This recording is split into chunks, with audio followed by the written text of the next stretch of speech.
Blowing past deadlines. I'm Jeff Stein with today's Iowa Politics Report. We all need deadlines of one sort or another. That's how we get things accomplished, I suppose. Some of us, and I do include myself in that category, well, we hold off on getting things done until the deadline is staring us smack in the face, and even then sometimes we beg for an extension.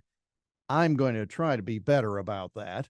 Well, I'm reminded of all this because of certain embarrassing displays in Congress lately. The first was the passage of the $1.7 trillion omnibus spending bill right before Christmas.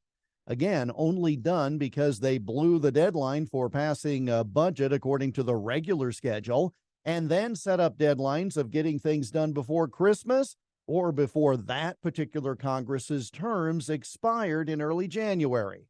Now, that one you can blame on Democrats, but since it worked to their advantage in terms of getting what they wanted, don't expect their behavior to change anytime soon. The more recent example was the drama that played out on national television last week concerning election of a Speaker of the House. Probably will be all's well that ends well, and it will be pretty much forgotten sooner than later. But it was completely unnecessary because all this wrangling over positions, all this posturing over supporting one person or another, all this negotiation, it all could have been done long before the deadline of the first day of a new Congress. We've known since mid-November that the Republicans would have a slim majority, and we've known who the individuals voting on the Speaker's position would be. None of the issues raised last week were new. None were a surprise. So why in the world could they not get together and figure things out in any of the 6 weeks before the first of 14 failed votes for Speaker?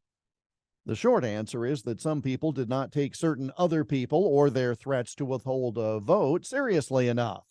They waited until there was a deadline and then a crisis due to a missed deadline before they finally came together after 4 days.